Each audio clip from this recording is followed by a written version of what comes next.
Welcome বন্ধুরা, আমার all subject tuition চ্যানেলে তোমাদের সকলকে আবারও একবার জানাই স্বাগতম। বন্ধুরা, তোমরা যারা 2025 সালের মাধ্যমিক পরীক্ষার্থী রয়েছে, আজকের এই ভিডিওটি তাদের জন্য খুবই গুরুত্বপূর্ণ হতে চলেছে।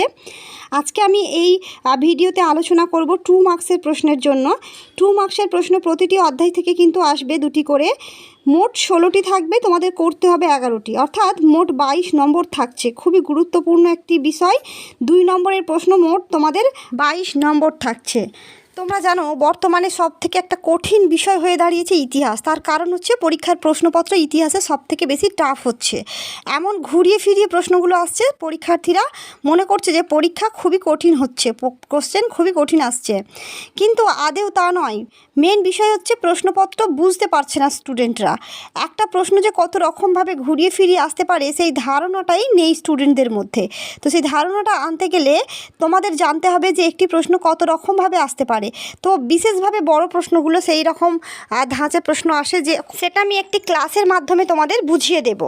8টি অধ্যায়ের জন্য 8টা ক্লাস কিন্তু তোমাদের করতে হবে। আমার 8টা ক্লাস করতে হবে 2 মার্কসের জন্য কেবলমাত্র। তার কারণ হচ্ছে খুঁটিয়ে পড়তে হবে তোমাদের। যদি ভালো মার্কস পেতে চাও খুঁটিয়ে পড়তে হবে।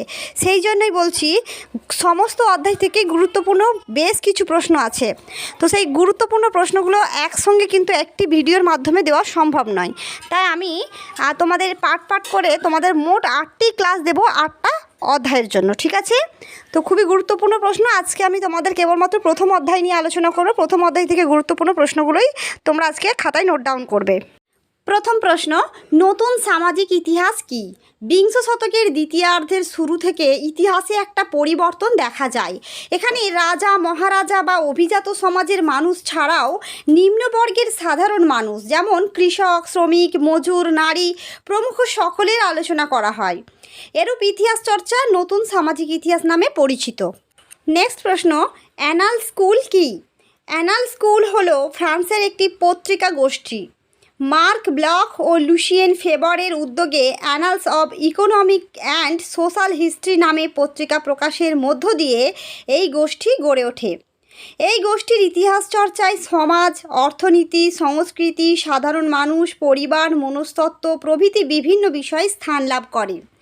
প্রশ্নটা এমন আসতে পারে আবার যে অ্যানাল গোষ্ঠীর ইতিহাস চর্চা সম্পর্কে লেখো। ইতিহাস চর্চা অর্থাৎ তাদের ইতিহাস চর্চা কেমন ছিল?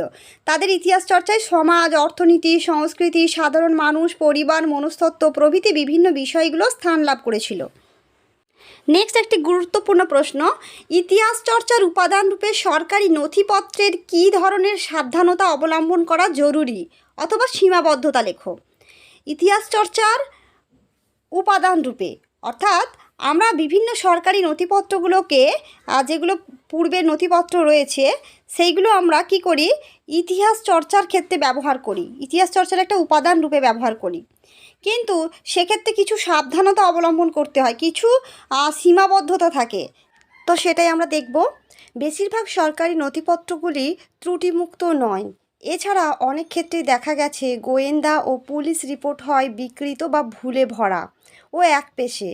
তাই গবেষক ও ঐতিহাসিকদের সতর্কতার সঙ্গে সরকারি নথিপত্র থেকে তথ্য সংগ্রহ করতে হবে এবং তথ্যের সত্যতা যাচাই করে নিতে হবে। তাহলে এই নির্ভুল বা নিরপেক্ষ ইতিহাস রচনা সম্ভব হবে।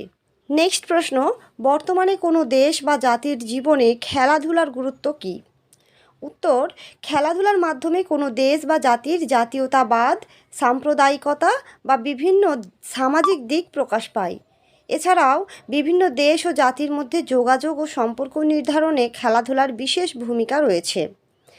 এই খেলাধুলা থেকে কিন্তু তোমাদের আরও প্রশ্ন আসতে পারে। ধরো খেলাধুলা সংক্রান্ত দুটি গ্রন্থের নাম যদি পরীক্ষায় আসে, তাহলে তোমরা লিখবে বাপি বাড়িজা, গৌতম ভট্টাচার্যের লেখা, আর খেলা যখন ইতিহাস, কৌশিক বন্দ্যোপাধ্যায়ের লেখা। আবার যদি প্রশ্ন আসে যে দুজন ঐতিহাসিকের নাম লেখো, খেলাধুলার ইতিহাস চর্চাকারী দুজন ঐতিহাসিকের নাম, অথবা খেলাধুলার ইতিহাস নিয়ে গবেষণা করেছেন এমন দুজন ভারতীয়র নাম, তাহলে হবে বড়িয়া মজুমদার আর আশিস নন্দী। মনে রাখবে, বড়িয়া মজুমদার ও আশিস নন্দী দুজন। ইতিহাস চর্চায় স্থানীয় ইতিহাসের গুরুত্ব লেখো। স্থানীয় অঞ্চলের সমাজ, অর্থনীতি, শিল্পকলা প্রভৃতি সম্পর্কে ধারণা পাওয়া যায়। স্থানীয় বা আঞ্চলিক ইতিহাসের মাধ্যমে জাতীয় ইতিহাস পূর্ণাঙ্গ রূপ নিতে পারে। মহাফেজখানা কি? ইতিহাস চর্চায়ের গুরুত্ব কী? উত্তর, মহাফেজখানা হলো এমন এক ঐতিহাসিক সংগ্রহশালা যেখানে বহু প্রাচীন থেকে বর্তমানের বিভিন্ন চিঠিপত্র বা গুরুত্বপূর্ণ উপাদান সংগ্রহ করে রাখা হয়। আধুনিক ইতিহাস চর্চায় যে কোনো ঐতিহাসিক চিঠিপত্র বা লিখিত উপাদানের প্রয়োজন হলে মহাফেজখানা থেকে তা সংগ্রহ করা হয়ে থাকে। নেক্সট, সামরিক ইতিহাস চর্চার গুরুত্ব কী? সামরিক ইতিহাস চর্চার প্রধান গুরুত্ব হল এর দ্বারা বিভিন্ন যুগে যুদ্ধের বিবর্তন সম্পর্কে জ্ঞান লাভ করা যায় এবং যুদ্ধে কোনো শক্তির জয় পরাজয়ের ব্যাখ্যাও খুঁজে পাওয়া যায়। নেক্সট প্রশ্ন, বিজ্ঞান, প্রযুক্তি ও চিকিৎসাবিদ্যার ইতিহাস চর্চার গুরুত্ব কী? উত্তর, বিজ্ঞান, প্রযুক্তি ও চিকিৎসাবিদ্যার ইতিহাস চর্চার প্রধান গুরুত্বগুলি হল এর দ্বারা বিজ্ঞান, প্রযুক্তি ও চিকিৎসাবিদ্যার বিবর্তনের ধারাটি অনুধাবন করা যায়। সমকালীন আর্থসামাজিক ও অন্যান্য দিক প্রভাবিত হওয়ার মাত্রা বিচার করা যায়। ইতিহাসের উপাদান রূপে সংবাদপত্রের গুরুত্ব কী? উত্তর, সংবাদপত্র দ্বারা শক্তিশালী জনমত গঠন করা যায়। মানব সমাজে প্রচলিত বিভিন্ন কুসংস্কার ও প্রথার বিরুদ্ধে বিভিন্ন ব্যক্তির মতামতকে সংবাদপত্রে প্রাধান্য দেওয়া হয়। এছাড়া আমাদের দেশকে স্বাধীন করার ক্ষেত্রেও সংবাদপত্রের গুরুত্ব অপরিসীম। এর পরের প্রশ্নটি খুবই গুরুত্বপূর্ণ। দেখো, স্মৃতিকথা ও আত্মজীবনীকে কিভাবে আধুনিক ভারতের ইতিহাস চর্চার উপাদান হিসেবে ব্যবহার করা হয়? উত্তর, স্মৃতিকথা এবং আত্মজীবনীতে লেখকের প্রত্যক্ষ অভিজ্ঞতা জড়িয়ে থাকে যা সত্যিকারের ঐতিহাসিক ঘটনার বিবরণ দেয়। এছাড়া এগুলি সমকালীন অর্থ, সামাজিক, রাজনৈতিক ও সাংস্কৃতিক জীবন দর্শনের দলিল হিসাবেও গুরুত্বপূর্ণ।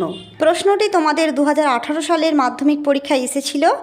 এর সঙ্গে রিলেটেড আরেকটি প্রশ্ন পরীক্ষায় আসে, সেটা 2020 সালে এসেছিল। দেখো, আত্মজীবনী ও স্মৃতিকথা বলতে কী বোঝো?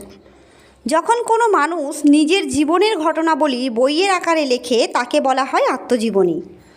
জীবনের বিভিন্ন ঘটনাবলী স্মৃতিতে থাকে, কিন্তু সেই সকল স্মৃতির উপর ভিত্তি করে কোনো গ্রন্থ সংকলন করা হলে তাকে বলা হয় স্মৃতিকথা।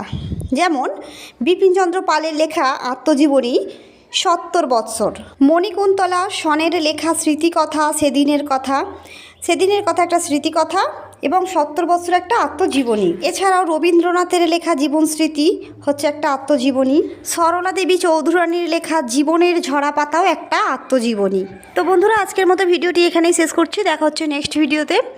আমার এরকম আরও 7টি ক্লাস আসবে শুধুমাত্র 2 নম্বরের ওপর, আর বাকি তোমাদের 8 মার্কসের প্রশ্নের উত্তর সহ আমি আলোচনা করব এবং 4 মার্কসেরও। এছাড়াও আমি কিন্তু তোমাদের সাজেশন করা এখনও পর্যন্ত শুরু করিনি। তো সাজেশন করতে বসতে হবে আমাকে, একটু সময় লাগবে, কারণ সাজেশন তো হুটহাট করে যাই, তাই সাজেশন করে দিলেই হবে না। আমাকে প্রিভিয়াস ইয়ার প্রশ্নপত্রগুলো দেখতে হবে, তারপর সাজেশন করতে হবে। প্রতি বছরেই কিন্তু আমি তোমাদের সাজেশন দিয়ে থাকি। গুরুত্বপূর্ণ সাজেশন পেতে, সমগ্র নোটিফিকেশান পেতে কিন্তু আমার চ্যানেলটিকে অবশ্যই সাবস্ক্রাইব করে রাখতে হবে। ওকে, ধন্যবাদ।